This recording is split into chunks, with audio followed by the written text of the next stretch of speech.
o hype e a pergunta: é bolha? Se você nunca ouviu a palavra hype na sua vida, deve estar se perguntando o que diabos ela significa. Eu gostaria muito de responder exatamente assim: hype é hype, ora. Mas como a minha intenção é ser didático, tentarei defini-la e depois mostrarei um exemplo que é minha forma preferida de explicá-la na prática. Na sequência, você entenderá porque ela tem tudo a ver com o mundo das criptomoedas. Em um dicionário informal, a palavra estaria definida da seguinte forma: hype, hip, substantivo, está extremamente empolgado com alguma coisa. Verbo, promover ou fazer intensa publicidade de algo, geralmente exagerando sua importância ou seus benefícios. Por essa definição, hype pode ter uma conotação pejorativa, já que pode significar apenas uma moda passageira que não vai ser aceita em larga escala no caso de ser uma promoção exagerada. Mas a história do iPhone vai ajudar você a entender que essa palavra extrapola sua própria definição, e é por isso que gosto de explicá-la também com exemplos. Basta voltarmos a 9 de janeiro de 2007, quando o primeiro iPhone foi anunciado. Um celular sem teclado e que custaria $500 foi ignorado como risco para o mercado de smartphones. Na verdade, Steve Ballmer, o então CEO da Microsoft, riu quando lhe perguntaram sobre o potencial do iPhone de ganhar mercado. Ele afirmou que um celular sem teclado não seria atrativo para os executivos que estavam acostumados com o teclado dos smartphones da época. Como você pode perceber, ele estava completamente errado. Além de ganhar muito mercado nos anos seguintes, o teclado touchscreen ditou a tendência dali para frente. Por isso, hoje o nosso padrão de celular é retangular, tem tela sensível ao toque e se cair no chão quebra. Tudo graças à inovação da Apple. É por isso que essa história tem muito a ver com o hype que quero explicar para você, pois no começo da história desses smartphones, o touchscreen era exatamente isso, um hype. Quem desejava tê-los eram as pessoas que consomem inovação constantemente. Essa parcela do mercado é muito pequena, cerca de 2,5%. São essas pessoas que topam adquirir produtos não tão bons só para serem os primeiros a tê-los. No vídeo seguinte, explico com mais detalhes de onde vem esse percentual e como ele ajuda a entender como algo sai do hype e vira inovação disruptiva de fato. Por enquanto, quero que você pense de forma bem simples. Uma coisa para sair do hype e se consolidar de fato tem que ser aceita e entendida por mais pessoas. Falando ainda do iPhone, o primeiro modelo levou 74 dias para vender 1 milhão de unidades segundo a Apple. Já 7 anos depois, o iPhone 6 e o iPhone 6 Plus levaram 3 dias para vender juntos 10 milhões de unidades. Isso comprova a evolução do hype para a aceitação geral. Na verdade, hoje o iPhone passou a ser consenso e se estabeleceu como o principal smartphone do mercado. O caso do iPhone tem estreita ligação com o universo das criptomoedas, pois, para o Bitcoin e outras tantas moedas se consolidarem, elas precisam sair do hype e ingressar no consenso. Se isso não acontecer, elas podem se tornar apenas tentativas fracassadas, que ficaram na história ou que foram suplantadas por tecnologias superiores. Como exemplo disso, temos o Page, que foi uma tecnologia muito usada nos anos de 1970 e 1980 para comunicação instantânea, mas que perdeu espaço à medida que os celulares passaram a resolver o problema do envio de mensagens rápidas.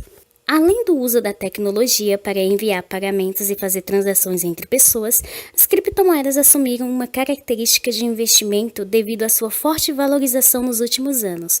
Então, além do questionamento sobre ultrapassar a barreira do hype, outra pergunta ronda a cabeça das pessoas quando o assunto é criptomoedas. Será que tudo isso é uma enorme bolha? Eu até poderia ser leviana, comparar o Bitcoin com outras bolhas do passado e tirar alguma conclusão. Poderia traçar paralelos entre a tulipomania, a bolha das companhias de navegação francesa e inglesa e até com a bolha.com. No entanto, acho mais prudente tomar a visão de alguém que já escreve sobre o assunto, analisar as criptomoedas por essa perspectiva e tirar uma conclusão. Para tanto, fui atrás do autor de Como Detectar Bolhas Financeiras Antes que Elas Estourem, em tradução. Em seguida, apliquei sua teoria sobre as 5 lentes para identificar se algo é uma bolha ao Bitcoin, tanto para avaliar o momento atual quanto para ter uma visão do futuro. Na verdade, o próprio autor Vikram publicou um artigo avaliando se o Bitcoin é ou não uma bolha. Apesar de respeitar o trabalho, peço licença ao seu artigo e também às suas conclusões para apresentar minha própria visão e conclusões. Vikram propõe a aplicação das 5 lentes para uma correta análise de uma potencial bolha. São elas: perspectivas microeconômica, perspectivas macroeconômicas, psicologia, excesso de confiança, incentivo governamental, epidemiologia. Em cada item da análise a seguir, iniciaremos com a visão do autor, traçaremos paralelos entre as últimas bolhas e então avaliaremos o Bitcoin pela ótica atual e pela ótica futura. Vamos nessa? Perspectiva microeconômica. Basicamente, nesse ponto, devemos avaliar a aplicação da lei da oferta e da demanda, que rege boa parte das nossas relações econômicas em ecossistemas financeiros reduzidos. Só preciso que você lembre dessa lei que aprendeu em algum momento da sua vida. Ela diz, em linhas gerais, que quanto maior é a procura por um bem, demanda, maior será o seu preço, a oferta. Da mesma forma, o caminho inverso funciona também. Quando existe baixa procura por um produto, o preço dele tende a cair. Esse é um modelo simplificado, mas um modelo um pouco mais complexo é contemplado pela situação citada a seguir. Por exemplo, se a padaria passar a vender pães mais caros, a consequência natural é as pessoas buscarem alternativas mais baratas e acabarem comprando em outras padarias. No entanto, se todas as padarias subirem os seus preços bem pouco, as pessoas podem reclamar, mas talvez ainda continuem comprando pães. Já se todas as padarias dobrarem o preço dos pães de um dia para o outro, além de as pessoas reclamarem, elas deixarão de comprar pães e procurarão alternativas, como bolachas ou biscoitos. Claro que estou simplificando as coisas, mas a ideia por trás é esta. Quanto mais o preço sobe, menos demanda você tem, especialmente com os preços subindo tão rápido como ocorre com as criptomoedas em geral. Mas o que geralmente vemos no preço do Bitcoin é que quanto mais ele sobe, mais atrai a atenção das pessoas e, consequentemente, um maior volume da moeda é transacionado. Se usássemos essa lente para avaliar o comércio de tulipas na Holanda do século XVII, a bolha que se formou na época seria facilmente identificável, já que com um mercado tão pequeno, qualquer centena de pessoas que entrasse já causaria um grande salto no volume de títulos de tulipas comercializados.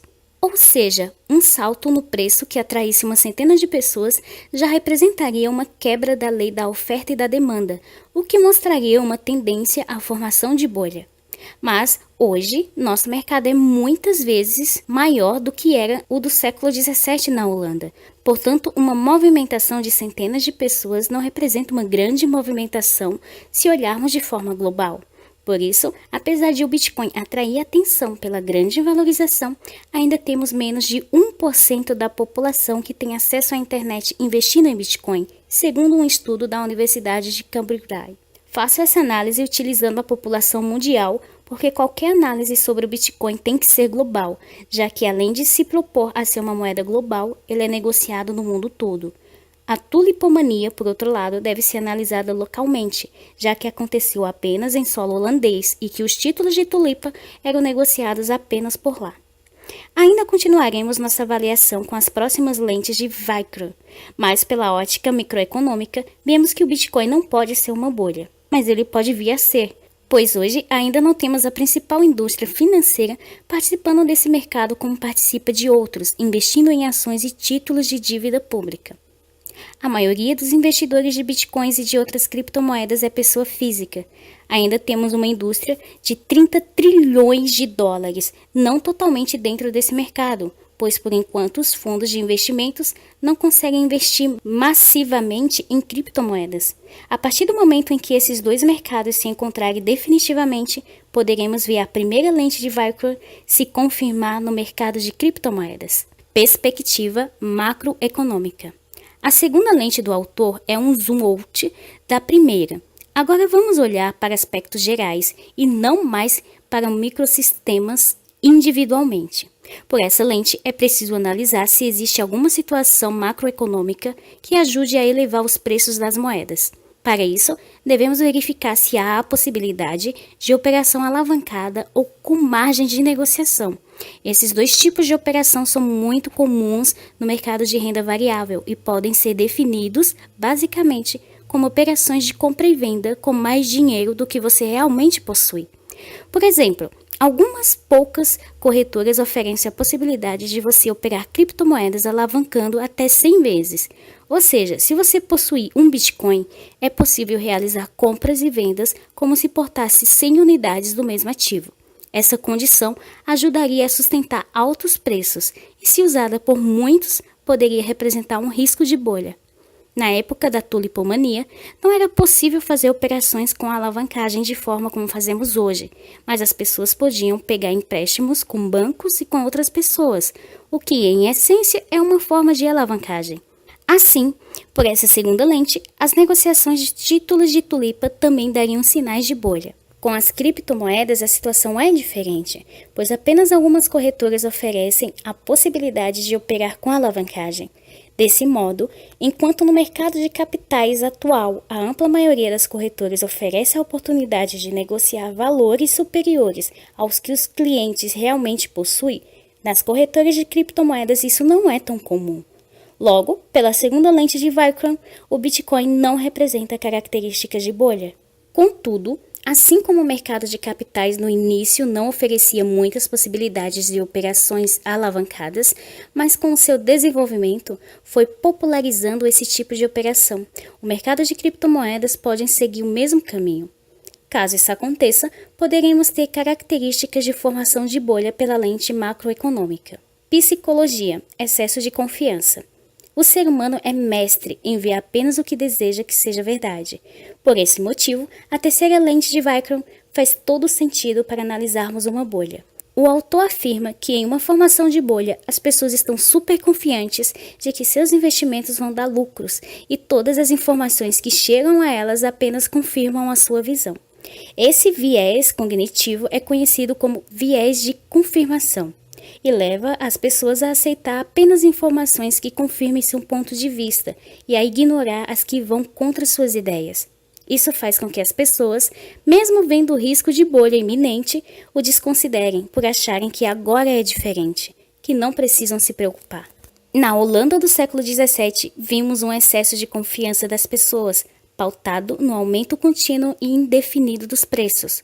Foi desconsiderado, contudo, o fato de não haver tantos compradores reais que fossem usar as tulipas para ornamentar uma casa ou um jardim. O que existia em demasia eram compradores que sempre esperavam vender as flores por preços maiores do que os que haviam pago. Não existiam nobres suficientes que pudessem pagar o preço de uma casa por umas sapragustas. Sem dúvidas, conseguimos traçar um paralelo com bitcoins e outras criptomoedas. Vivemos uma fase de euforia em que as pessoas compram bitcoins, principalmente sem saber o que é e acreditando em sua valorização sem fim. Sinto que estamos realmente vivendo um momento de agora é diferente. Por isso, acho que a terceira lente de Vikram se aplica muito bem ao cenário atual do Bitcoin e de outras criptomoedas. Estamos mergulhando em um excesso de confiança quanto à valorização ilimitada desses ativos. Mais à frente, vamos discutir como podemos nos proteger do excesso de confiança de uma forma bem prática, mas antes precisamos saber como esse novo universo se sai quando examinado pela quarta e quinta lentes de Vikram. Incentivo governamental.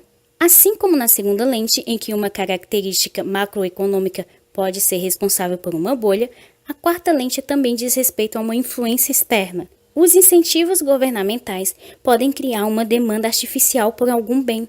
Esses incentivos podem vir na forma de isenção de impostos para pessoas físicas ou empresas e também de compras diretas por parte do governo de um ativo específico, fazendo com que seu preço infle. Além disso, o incentivo governamental pode se dar por meio do risco moral, que é quando existe a perspectiva de que, caso ocorra uma bolha ou crise em um setor, o governo mudará suas políticas e oferecerá socorro.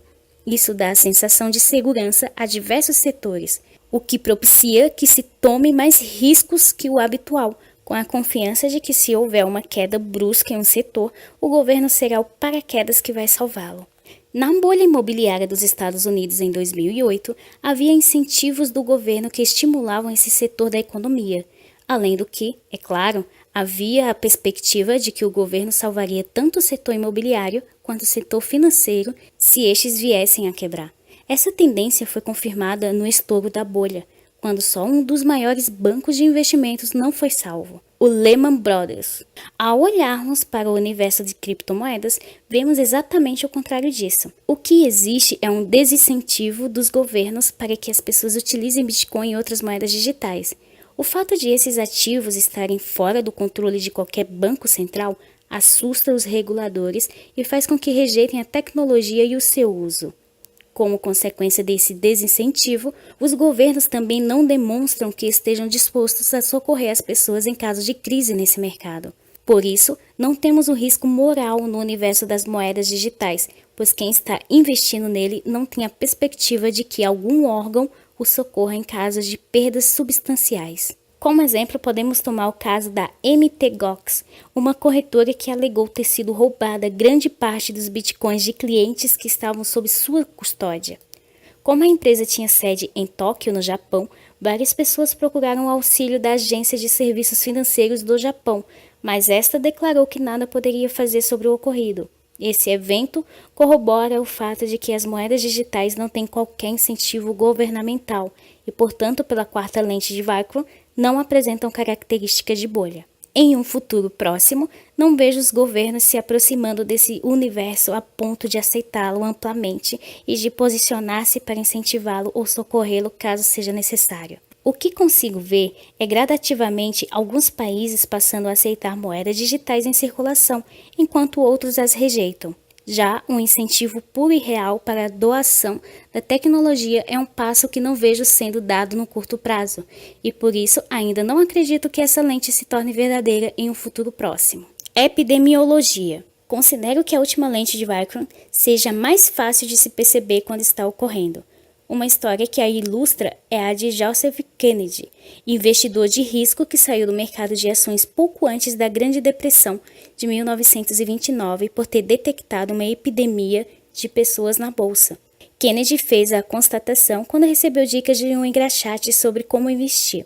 O episódio foi o gatilho para que ele percebesse que o mercado tinha se tornado popular demais e que essa popularização formava uma bolha em torno do mercado de ações. Na mesma linha dessa epidemia, podemos analisar a crise imobiliária de 2008, na qual pessoas sem condições de pagar por um imóvel se alavancavam com 2 ou mais casas por meio de hipotecas, na esperança de que os valores dos imóveis sempre subiriam. Segundo a visão de Vickrey, quando muitas pessoas estão participando de um mercado e especulando com ele, há um indício de formação de bolha. Talvez você tenha a percepção de que há muita gente falando em investir em criptomoedas, mas a verdade é que, pelos mesmos motivos apresentados na primeira lente, posso afirmar que esse mercado ainda não chegou à maioria das pessoas. Como disse na perspectiva microeconômica, menos de 1% das pessoas com acesso à internet possui bitcoins e se compararmos com qualquer mercado, o market cap das criptomoedas fica pequeno. Por exemplo, o mercado de moedas e cédulas mundial é de 5 trilhões de dólares. Se as moedas digitais se propõem a ser dinheiro usado no dia a dia, ainda falta muito para se tornarem uma epidemia.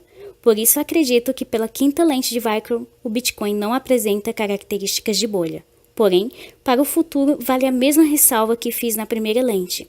Quando os fundos de investimentos, um mercado de 30 trilhões de dólares, conseguirem investir em massivamente criptomoedas, ocorrerá uma popularização imediata do ativo e então teremos um grau de epidemia grave. Por isso a minha visão é que, em um futuro próximo, essa lente venha a ser positiva para as moedas digitais e que elas apresentem características de bolha. Então, qual é a conclusão? É ou não é uma bolha? Aos ouvintes que esperavam por uma resposta direta e simples, sinto muito informar, mas terei que decepcioná-los. Posso até fazer uma checklist para saber se o nosso querido mercado de Bitcoin passa pelas lentes de Vickrey. Dessa forma, teríamos a seguinte configuração. Perspectiva microeconômica, não. Perspectiva macroeconômica? Não. Psicologia, excesso de confiança? Sim. Incentivo governamental? Não. Epidemiologia? Não. Esses pontos bastariam para avaliarmos se algum ativo está sobrevalorizado e em processo de bolha? Talvez fossem suficientes se estivéssemos em Yale, em uma aula do professor Weikro. Levantar uma questão e discuti-la ajuda a estimular a troca de ideias entre alunos de uma classe e enriquecer o repertório de todos. No entanto, estamos no mundo real e para a maioria das pessoas uma resposta satisfatória seria sim ou não. Você que nos ouve deve estar ansioso por uma resposta similar, mas eu não posso dá-la se realmente não consigo ter tal definição. Até porque a minha concepção é que o preço do Bitcoin já enfrentou diversas bolhas ao longo do tempo. A verdade é que o problema não está na falta de respostas, mas sim na pergunta que deveria ser outra. Por quantas bolhas o Bitcoin passou? Se avaliarmos o preço do principal criptoativo, podemos entender como todo esse mercado se comporta. Tanto o preço do Bitcoin como sua variação oferecem-nos uma visualização mais clara sobre o aspecto de bolha da criptomoeda. Vamos analisar o primeiro desses movimentos que se tem documentado, o recorde de preço atingido pelo Bitcoin em meados de 2011. Perceba que nessa época o preço atingiu um pico próximo de $30 e depois caiu abaixo dos $5. Apenas olhando o gráfico a seguir, é possível afirmar com alguma segurança que esse foi um comportamento claro de bolha. Os preços estavam inflados muito acima do valor real do ativo e algum evento desencadeou a venda em massa, fazendo com que o preço sofresse uma perda de aproximadamente 90%. O episódio pode ser considerado o primeiro estouro de uma bolha do Bitcoin. 2 anos mais tarde, tivemos uma segunda ocorrência. Em fevereiro de 2013, o preço do Bitcoin estava próximo dos $225 e teve uma queda vertiginosa de mais de 60%. Se tomarmos como referência os padrões do mercado financeiro tradicional, podemos afirmar que nesse momento ocorreu a segunda bolha dentro desse mercado, que só retomou seu preço anterior no fim do ano em novembro. Em 2014, o preço do Bitcoin passou por mais uma grande queda, repetindo os processos anteriores de desvalorização acelerada e posterior recuperação. Naquele ano, o preço ultrapassou a marca dos $1.000 e logo na sequência perdeu mais de 50% do valor e ficou abaixo dos $500. Como sempre, os detratores dessa tecnologia falaram em bolha, mas o preço se recuperou, como podemos constatar atualmente. O preço do Bitcoin continuou se fortalecendo durante mais de um ano até atingir o recorde anterior de $1.000. Então, recentemente, ele passou por mais uma correção, que assustou os investidores mais novos e fez os antigos respirarem mais fundo e se prepararem para aguentar a queda. O preço, ao fim de 2017, atingiu a máxima histórica de aproximadamente $20.000 e em cerca de um mês foi abaixo dos $10.000, gerando comentários de que a bolha havia estourado mais uma vez. Esses não são os únicos casos dentro da evolução do preço do Bitcoin que podemos chamar de bolha. Existem outros em períodos menores e com oscilações até maiores.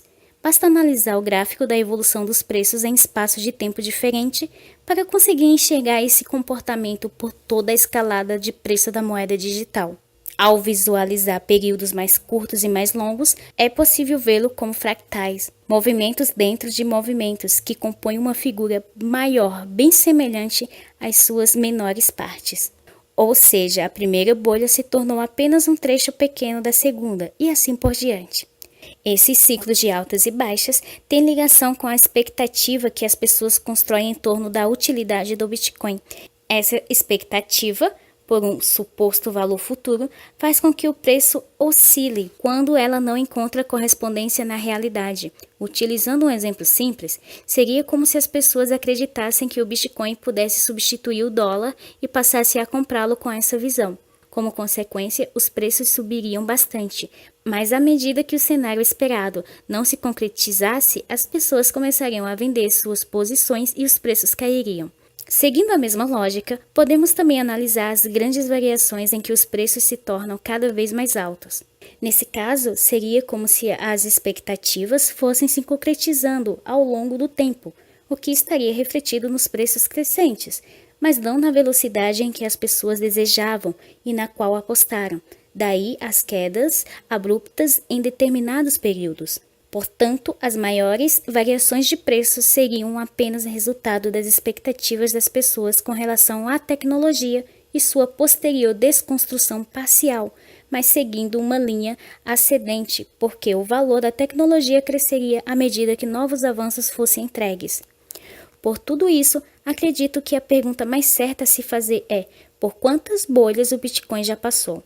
Sei que para a maioria dos investidores isso pode parecer um contrassenso. Contudo, se a grande massa chama essas oscilações de preço de 50% a 90% de estouro da bolha, então esse ativo passou por diversas delas.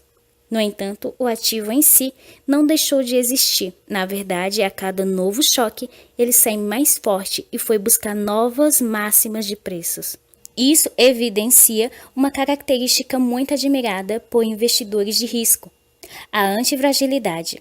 Descrito por Nassim Taleb, esse fenômeno diz respeito a investimentos ou objetos que se fortalecem ao serem submetidos a situações estressantes. Um exemplo mitológico é o da Hidra de Lerna, um ser de várias cabeças que, quando tinha uma delas cortada, logo produzia outras duas no lugar. É desta forma que vemos esse mercado. Toda vez que temos as bolhas, o Bitcoin e os outros ativos voltam mais fortes e buscam novas máximas. Isso nos mostra que estamos falando de algo totalmente novo, com que nunca tivemos contato. Portanto, estamos tratando de uma inovação e devemos conduzir nossa análise de acordo. Com isso em mente, dedicaremos o vídeo seguinte para trazer essa visão. Até lá!